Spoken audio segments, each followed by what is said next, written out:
un episodio que quizás suene paradójico para quienes no conocen el complejo sistema político-económico de China, el gobierno de ese país, liderado por un partido comunista único, impulsó a la empresa Alibaba una multa millonaria por acusarla de incurrir en prácticas monopólicas. 18.200 millones de yuanes, o sea, unos 2.800 millones de dólares tendrá que pagar esta empresa de comercio electrónico tras una investigación que concluyó que Alibaba sofocaba a su competencia. Como acostumbramos seguir de cerca lo que sucede con China, hoy les vamos a proponer presentar a este gigante de la economía china, a su líder, Jack Ma, y qué significa esto en el entramado político del país asiático. Bueno, para eso estamos con Gustavo Galino, nuestro columnista habitual de Disrupción, Tecnología e Innovación. ¿Cómo estás, Gustavo? Buen día, ¿todo bien? Buen día, Romina, buen día para todos. Muy bien, por suerte. Bueno, y tenemos el gusto de sumar a Hanna Rodríguez Hertz. Ustedes la conocen, doctora en matemáticas, profesora uruguaya, radicada en China desde hace ya unos cuantos años y a quien tenemos el gusto de escuchar 2x3 aquí en distintos espacios de En Perspectiva. ¿Cómo andás, Hanna? Buenas noches en tu caso. Gracias por invitarme. Un gusto siempre. Para vos son como las 22 horas allá en Shenzhen, ¿no? Sí. Bien, bueno. A ver, Gustavo, ¿cómo podemos presentar a Alibaba dentro de las grandes tecnológicas globales, mundiales, ¿no? Yo recién te preguntaba en la tanda, nunca en el espacio de TI, nunca nos hemos dedicado a Alibaba en particular. Vale la pena, ¿no? Poner el ojo ahí, saber un poco más de qué se trata, conocer un poco más de su historia, me parece, ¿no? Sin duda. Bueno, creo que una de las cosas que más llama la atención de Alibaba es, por un lado, el proceso que ha ido, desarrollando a lo largo de estos últimos 20 y pico de años. Es una empresa que se fundó en el 99 y en eso tiene una cuestión y un punto en común con otras tecnológicas que, salieron a la luz en esos tiempos, en esos días, ¿no? Podemos compararla con otras empresas como por ejemplo Amazon, que va a estar siempre muy vinculada a la competencia, entre comillas, o la comparación al menos. Son empresas que aparecieron con el surgimiento de ese Internet abierto y súper universal que se forjó en esos años. Y por supuesto que ha recorrido un camino, como decía, ese proceso de Alibaba en China, sobre todo, pero también después con una expansión hacia el mercado asiático, consolidando un liderazgo en un sector como el comercio electrónico, pero a su vez también con la particularidad de ser una empresa que tiene más de 15 ramificaciones o más de 15 miembros de la familia que hacen distintas cosas y que ofrecen distintos servicios. Entonces, si lo vamos a ver desde el punto de vista del fenómeno, ha hecho un proceso muy parecido en términos generales al de otras grandes empresas del mundo occidental. ¿Por qué no hablamos tanto de Alibaba? Bueno, porque sin duda que la influencia no nos es tan cercana, pero si lo miramos en los números, si lo miramos en los millones, porque todo es millones cuando hablamos de Alibaba y de todos sus servicios, ahí vemos realmente la importancia y el impacto que tiene. Vamos a ir de a poco repasando algunos números y seguramente también Hanna nos va a ayudar a verlos del otro punto de vista, que es el punto de vista mucho más práctico de quienes realmente han usado, están en contacto con la plataforma mucho más seguido. Recién cuando anunciábamos con Emiliano la nota, hacíamos la comparación, decíamos, ¿a qué lo podemos asimilar? A Amazon en una dimensión, a Mercado Libre acá. ¿Vos cómo lo situarías? Teniendo en cuenta todos los servicios que brinda, ¿no? Sí, yo creo que la mejor manera de verlo, al menos sin entrar en profundidad, pero sí para poder entender y situarla en algún lugar de nuestra mente, es un híbrido, ¿no? Lo que tiene como característica Alibaba es que ofrece a través de sus servicios, de sus distintas, como decía, marcas que tiene desarrolladas, algunos modelos de negocio muy parecidos a los de, como vos mencionabas, algunas marcas, Amazon o Mercado Libre a nivel de lo local nuestro, de la región nuestra, pero también ofrece como componentes muy parecidos a los de Google en su propio modelo de negocio, de cómo vende, digamos, la publicidad en los espacios de comercio, porque, como ustedes sabrán, China tiene algunas restricciones en cuanto a las búsquedas y demás. Entonces, Alibaba se ha hecho muy fuerte en su propio buscador y en la forma en que la gente puede encontrar el contenido y cómo cede la información a través de su navegación. Entonces ahí hay puntos en común con Google, pero también se parece mucho a eBay eBay, obviamente, que tiene puntos en común con Mercado Libre en lo regional, pero que a nivel mundial es una de las fuertes de la economía del uno contra uno, o sea, de la venta usuario contra usuario, ¿no? Entonces, por ahí también utiliza ese mismo modelo de negocio. O sea, como conclusión, Alibaba lo que muestra es una fuerte, una fuerte técnica de descentralizar servicios, pero a su vez tener estrategias distintas para cada uno de acuerdo a las posibilidades que también le da el marco en el cual está, insertado, que es un marco bastante particular también. Capaz que podemos seguir presentando, digamos, a Jack Ma. Como todas estas grandes tecnológicas, tiene a un pope, ¿no? A esa figura que llama mucho la atención, que se vuelve como la figura a seguir, en algunos casos excéntrico, no sé, lo comparo con Bill Gates, Elon Musk, ¿no? Por ahí. Sí, tal cual. Después da charlas a nivel internacional, dando piques a emprendedores, sugerencias, ¿no? Charlas motivacionales. Tiene también un pasado muy de estos grandes tecnológicos, ¿no? De haber fracasado históricamente, que la Universidad de Harvard lo haya rechazado. Y eso como que forjó su personalidad para que en el 99 pusiera en su apartamentito ahí, cuando nadie le daba 2 pesos, bueno, emprendiera en su negocio buscando eso, el acercar el comercio electrónico en algo que era todavía muy incipiente, ¿no? Pero claro, la vio, digamos. Sí, yo creo que ahí también es otra de las cosas curiosas que tiene Alibaba con respecto a lo que decíamos al principio, ¿no? Esos puntos en común en cuanto a lo cultural del momento, del auge de las tecnológicas y de esa necesidad o esa visión que tuvo en este caso este personaje, de decir, bueno, acá hay obviamente un mercado para explorar, hay un mundo que se está abriendo, más allá de que en aquel momento no se olviden que la economía china no era ni parecida a la de hoy, que también eso es un punto muy importante, ¿no? Porque Alibaba acompañó ese gran proceso de apertura de China, no solamente hacia el mundo, sino fronteras hacia adentro, de cómo la gente, bueno, se fue de alguna manera ayornando a un mundo de consumo capitalista que ya vimos cómo está impactando. Entonces, en el 99 había que ser muy optimista para decir, bueno, vamos a juntar dinero. En ese caso se habla de unos $60.000 más o menos, que fue lo que logró recaudar entre amigos, gente a la que fue a convencer y demás para poner a funcionar Alibaba y verlo después de más de 20 años, como decía, más de 15 empresas funcionando, con patas en todos los rubros, rubro de pagos, rubro de comercio empresa contra empresa, rubro de comercio persona contra empresa, hacia afuera, AliExpress, o sea, hacia el mundo, producto chino, la industria y los consumos de productos chinos de la industria china, más de 700 millones de productos que están por ahí circulando, ¿no? Todo ese dato, toda esa bola de información termina siempre naciendo en eso, en esa iniciativa. Y después, obviamente, que Jack Ma se termina como transformando en un gurú o en un gran personaje. Exacto. Como esto que vos mencionabas, porque, bueno, de alguna manera también eso es parte del atractivo que tiene culturalmente que las empresas tengan a sus figuras, ¿no? Creo que Steve Jobs marcó muchísimo ese camino siendo una figura de renombre y creo que muchos otros empresarios como estos siguieron un poco esa línea también de ponerse un poco al frente y ser la cara visible de una empresa que en realidad nuclea a miles y miles de empleados, ¿no? Todos los números de Alibaba son impactantes.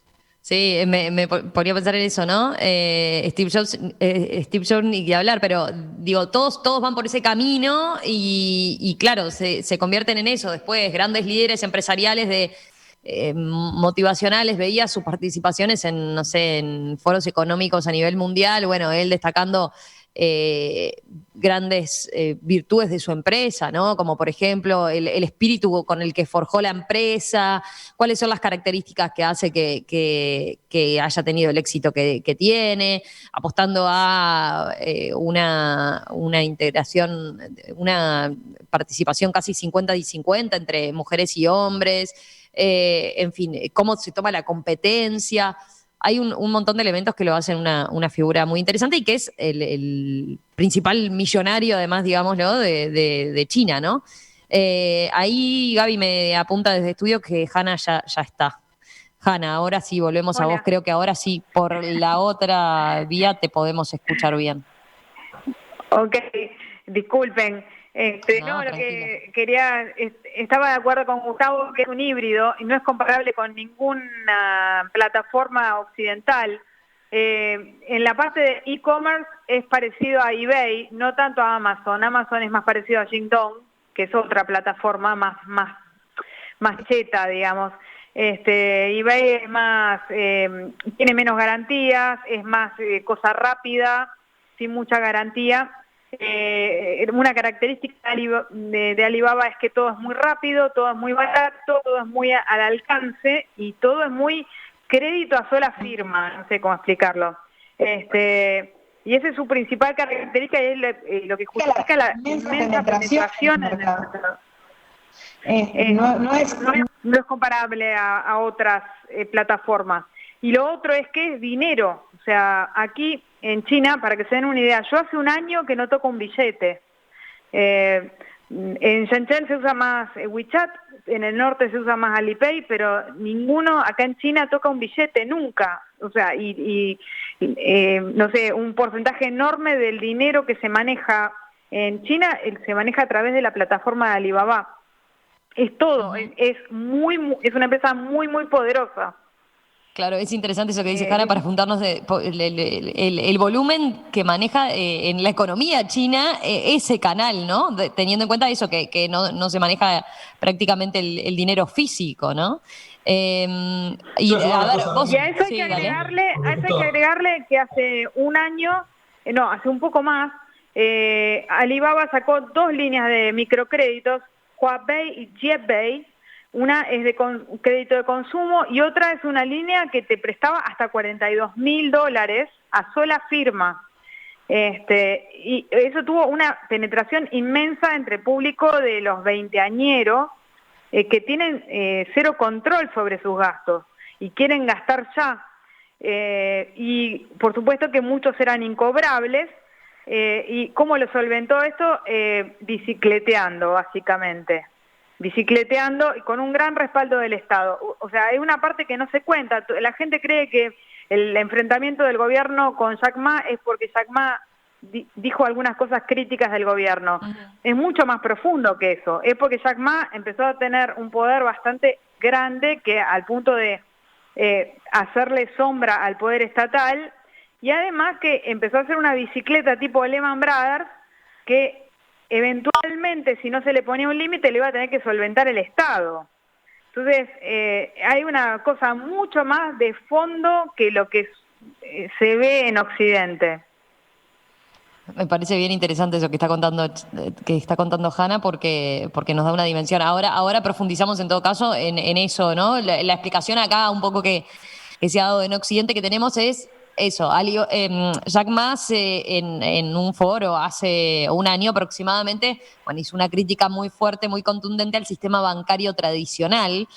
Ahora, explicado por Hanna, también entendemos por qué hizo esa crítica y a dónde va con su línea de negocio, ¿no? Estamos hablando de micropréstamos y a un segmento de la población que, claro, que está en franco crecimiento del consumo, ¿no? Y más en los jóvenes, como decías. Entonces, él hizo esos cuestionamientos, digamos, al sistema bancario tradicional y de ahí es que se hace la lectura por parte de algunos analistas, sobre todo de Occidente, que dicen, por eso al gobierno chino, al status quo chino, no le gustó y ahora aplica esta multa, que ya vamos a entrar también en detalles de por dónde era, pero me parece bien interesante esa pata que incorporó Hanna. Entonces, Gustavo, vos querías agregar algo, no sé por dónde ibas. Sí, iba exactamente por el mismo lugar que Hanna, de hecho un poco siguiendo este tema y viendo cómo se había dado esta separación, entre comillas, porque no es un divorcio obviamente entre Jack Ma y el gobierno chino. Una de las cosas que también como coletazos de esta diferencia que hay o de este momento de tensión que hay, se va a dar la semana que viene, el 5 de mayo, va a haber una jornada donde el gobierno ha como planteado una especie de Black Friday, para decirlo en términos para que se entienda, donde se va a impulsar mucho el uso de las monedas digitales, pero no de las billeteras, sino justamente de la propia moneda local, frente a justamente estas plataformas que mencionaba Hanna, que están tan fuertes a nivel de pagos y de billetera digital. Entonces, eso también demuestra que hay una preocupación de parte del gobierno de que en esa competencia, creo que ya llegaron un poco tarde, porque recién ahora se van a dar cuenta de algo que ya mucha gente adoptó como una costumbre y es muy difícil cambiar eso, ¿no? Pero bueno, de alguna manera están intentando promover más a la moneda y a la banca tradicional, ofreciendo grandes ofertas y grandes facilidades para ver si la gente también de alguna manera empieza a adoptar más esas vías de pago dentro del sistema financiero tradicional, justamente versus otro sistema en paralelo que viene, como bien decía Hanna, ganando mucho terreno.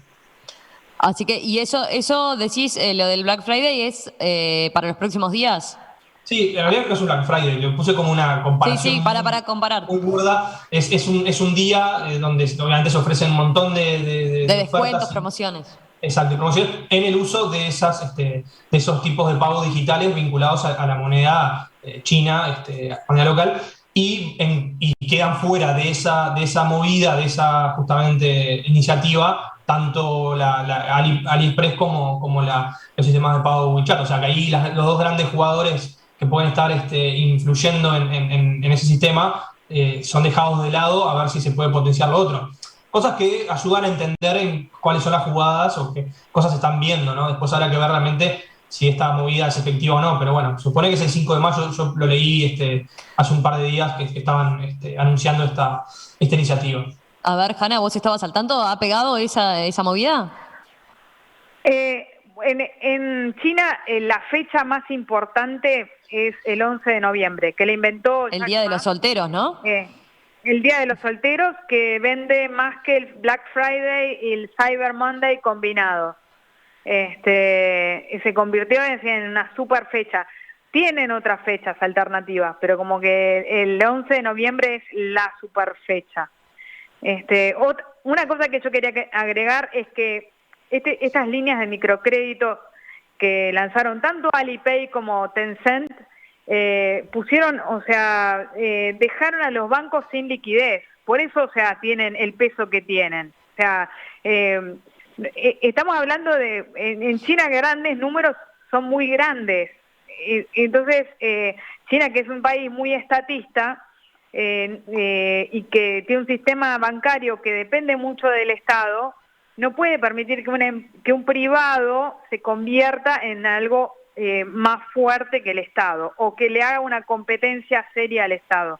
Yo creo que por ahí viene un poco todo esto, no tanto por un discurso crítico, que en realidad eso tiene una importancia menor, sino por el poder real que tiene Jack Ma como empresario. Por otro lado, tampoco China se puede dar el lujo de proscribirlo o de eliminarlo, porque es una persona central en la economía china. Entonces es un coqueteo, una tensión bastante delicada entre estos dos poderes. Me queda la duda después de cuánto puede regular, teniendo en cuenta lo que mueve de la economía, su propio sistema, digamos, qué tanta injerencia tiene el propio gobierno en materia de regulaciones por el lado financiero, eso que señalabas, ¿no?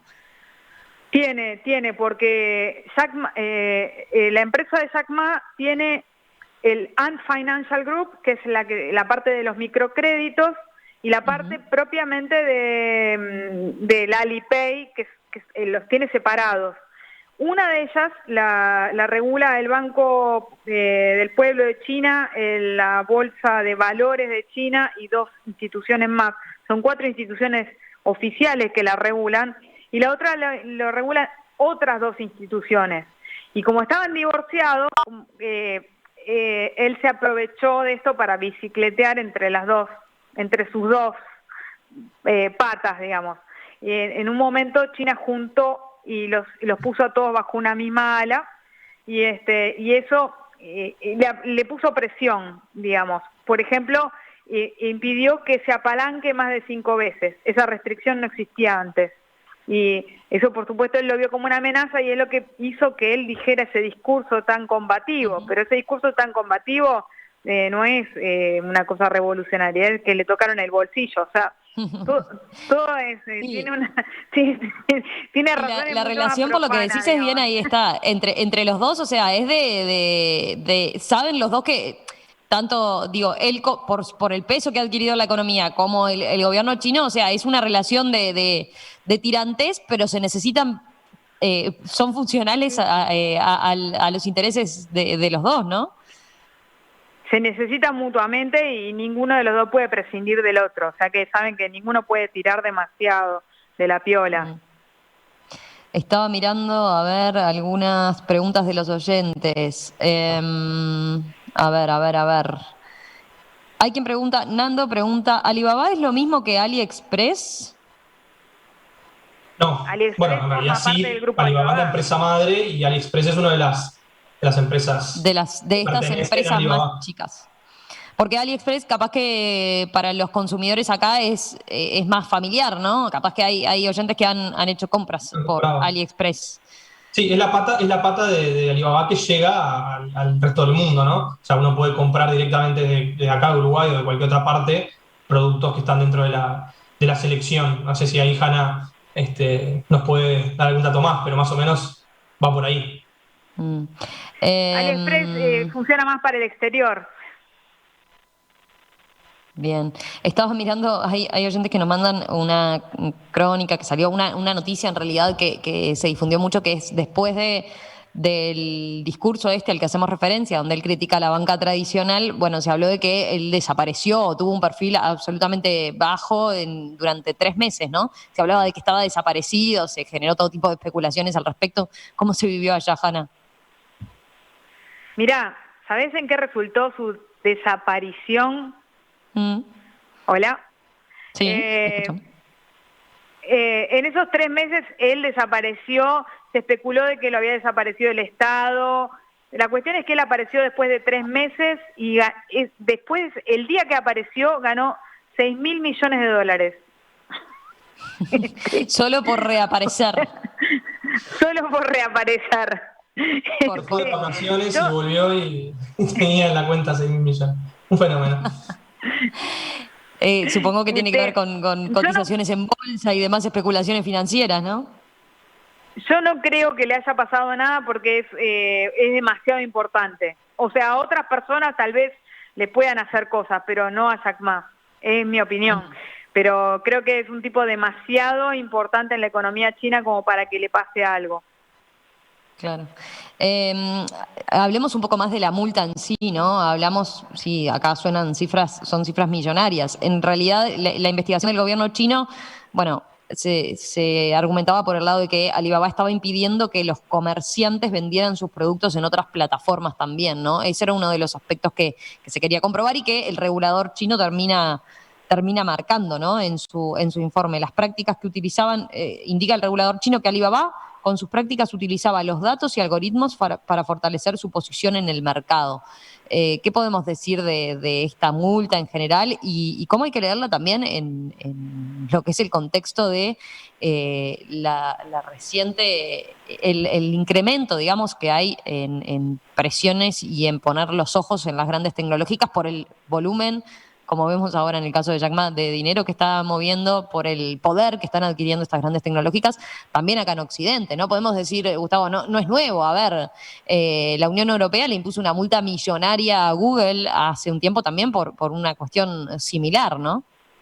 Sí, la tendencia es la misma, ¿no? Y eso también es lo que genera que sea, no curioso, pero sí, bueno, tiene esa particularidad. Están como de los dos lados del mundo, se está compartiendo la misma tendencia, que bueno, una mirada mucho más regulatoria o una mirada mucho más desconfiada de la propia actividad de las tecnológicas después de, como repito, insisto con esto, después de 20 años de prácticamente no haber tenido ninguna barrera para el crecimiento y para lo que es el desarrollo de ese propio modelo de negocio, con los datos de los usuarios, con la información que nunca se sabe bien si terminan siendo utilizada por terceros o no, ¿no? Todas estas cosas que hemos hablado tanto y tanto. Bueno, con Alibaba tampoco escapa esa lógica, ¿no? Es decir, bueno, si Taobao, por ejemplo, que es una de las plataformas más importantes que tiene hoy por hoy, que es justamente la más parecida a eBay en eso de compra-venta rápida mano a mano, es uno de los 20 sitios más visitados del mundo, o sea, que está realmente en un lugar muy importante a nivel del consumo de plataforma.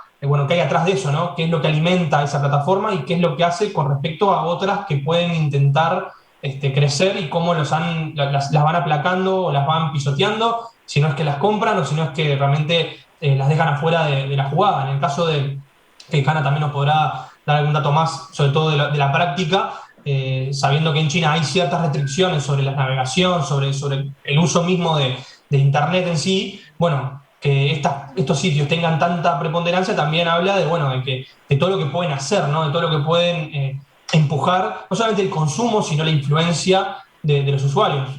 También hablábamos de WeChat, que es el otro gran ejemplo, ¿no? Si vos haces todo ahí adentro y estás todo el tiempo coleccionando todas tus tareas ahí, bueno, claramente eso va a repercutir en más tiempo de uso de la plataforma, más conocimiento por parte de la plataforma de cómo vos sos, qué haces, qué consumís, y eso a su vez después va a repercutir en una posición dominante, que es lo que en definitiva se está acá poniendo arriba de la mesa, ¿no? Es, bueno, cómo se dejó crecer a todas estas plataformas y cómo todas estas plataformas se están comportando con respecto a otras posibles que han surgido o directamente cómo limitan la libertad, entre comillas, por decirlo de alguna manera, de los usuarios de elegir, ¿no? Sí, veía que después de la multa de Alibaba, las autoridades regulatorias convocaron a 34 empresas tecnológicas y le dieron un mes para corregir cualquier práctica que obstaculice la competencia bajo pena de sanciones severas. Como que esto fue un ejemplo para que las demás tuvieran cuidado y revisaran sus prácticas en este sentido, ¿no? Tencent, Baidu, ByteDance se comprometieron a adoptar prácticas más éticas tras imponer multas impuestas a Alibaba tras la multa a Alibaba. La red social Weibo, el equivalente al Twitter chino, se comprometió en particular a mantener una competencia sana en su plataforma y a no recopilar nunca información sobre sus usuarios más allá del marco regulatorio. ByteDance, propietario de la popular aplicación TikTok, prometió no imponer condiciones irrazonables en su plataforma y no publicar anuncios ilegales. Hanna, contanos vos un poco más de cómo se tomó, más allá de esta explicación que nos daba, que era sumamente interesante de lo que podía haber detrás, cómo se tomó la noticia en sí, ¿no? De la multa de Alibaba y qué implicó. Bueno, yo creo acá la gente lo tomó bien. A ver, lo que pasa es que China, Big Data es huge data, o sea, es demasiado la cantidad de datos que consiguen estas empresas. Y el poder de estas empresas sobre la gente es enorme. Yo qué sé, yo creo que no cayó mal. Cuando hay un privado que tiene excesivo poder y se lo limita, o sea, el pueblo chino es bastante proestatista, más allá de que el gobierno es estatista, la gente acompaña ese estatismo. No es una cosa que genere mucho rechazo. Pero bueno, por supuesto, no vas a ver manifestaciones en contra, porque es un gobierno, un régimen autoritario. Pero en general, cuando hay mucha resistencia, aparece en Weibo, que es el Twitter, que son gente en general anónima, aparecen resistencias. Las pueden censurar o no, pero la gente se da cuenta de que existen resistencias. Y yo no percibí que hubiera una resistencia muy grande a la multa de Alibaba, a la multa de Jack Ma. Incluso cuando la primera vez que Jack Ma estuvo desaparecido, no hubo en Weibo una resistencia muy grande o un clamor popular muy grande por Jack Ma. Al contrario, estaban diciendo, bueno, el tipo exageró. Ese es más o menos el clima de la tuitósfera china, digamos. Los internautas chinos no estaban muy... o sea, Jack Ma es un tipo muy respetado, pero también saben que el tipo como que está exagerando. Igual que saben que Mark Zuckerberg está exagerando, etcétera. O sea, la gente usa Google, usa Facebook, pero saben que los tipos están exagerando. Entonces, creo que la sensación en China es un poco la misma, es mi impresión. Es bien interesante eso que nos contás. Tenía una pregunta de un oyente que decía, ¿puede llegar a pasar de que el Estado chino puede llegar a estatizar a Alibaba? ¿Lo ves posible? No lo creo, no lo creo. No lo Ni creo se porque ha planteado algo así, ¿no? Ni se plantea, no está ni cerca de ser planteado, y aparte el gobierno chino sabe que estatizar Alibaba sería matar la gallina de los huevos de oro. O sea, la gente sabe que el potencial de Jack Ma, que es un tipo que es un inmenso innovador, él mismo dice la innovación conlleva ciertos riesgos y el gobierno chino le ha tolerado muchísimas cosas porque sabe que es así.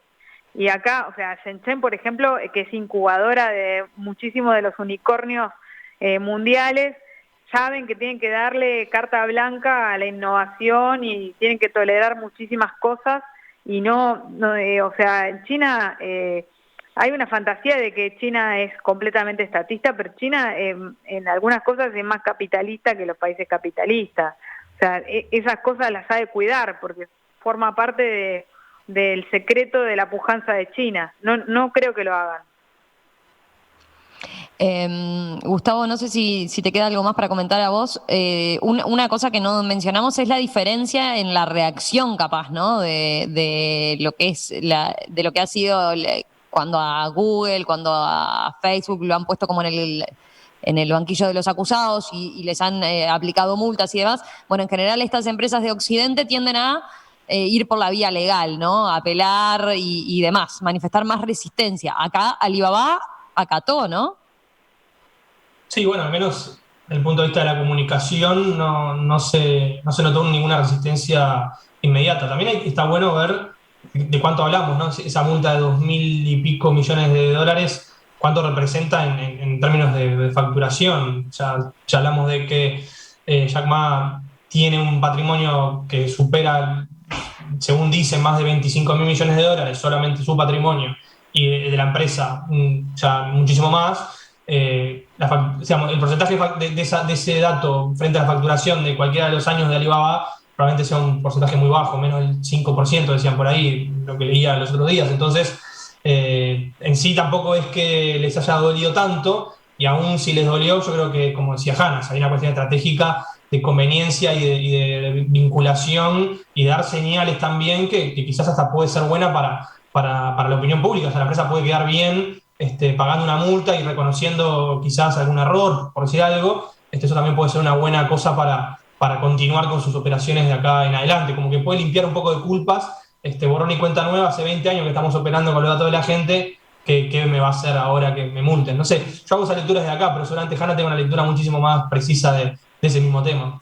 A ver, Hanna. Totalmente de acuerdo, totalmente de acuerdo. Yo creo que acá, creo que en Europa las cosas se manejan más en el marco jurídico, en Estados Unidos se manejan más en el marco del lobby y en China se manejan más en el marco político. O sea, son como que los tres marcos en donde se manejan este tipo de situaciones.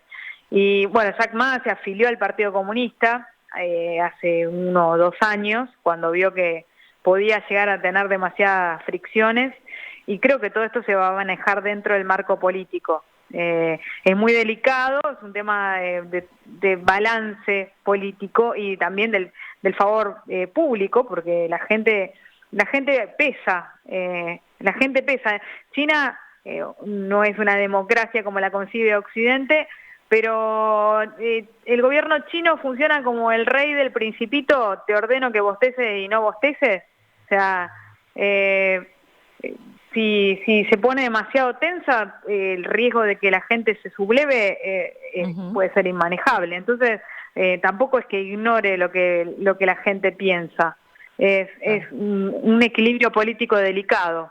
Yo creo que se maneja, o sea, el tema de esta tensión se maneja mucho dentro del marco político. Por supuesto, el económico no puede quedar atrás, pero el marco político importa. No sé si les quedó algún elemento más. Yo creo que hicimos una buena, por lo menos dimos un buen panorama de lo que es este gigante y de lo que hay atrás a veces de una noticia que conocíamos simplemente el titular, ¿no? De esa multa millonaria que parecía tan impactante. Bueno, valía la pena entonces aproximarnos más y tener de primera mano la visión de Hanna para saber cómo se ve desde allá mismo. Les mando un abrazo a los dos y muchísimas gracias. Un abrazo para ustedes, un gustazo compartir el espacio. Hanna, gracias y te dejamos descansar ahora. Un beso. Gracias a ustedes, un beso grande. Chau. Gustavo, contigo me reencuentro el miércoles que viene. Perfecto, bueno, un gustazo, la verdad, y sobre todo agradecerle a Hanna que en estas horas, allá bastante tarde, también se haya sumado y nos haya contado para entender mucho mejor el tema. Es un gusto. Nos reencontramos prontito. Que pases bien. Dale, igualmente. Gracias.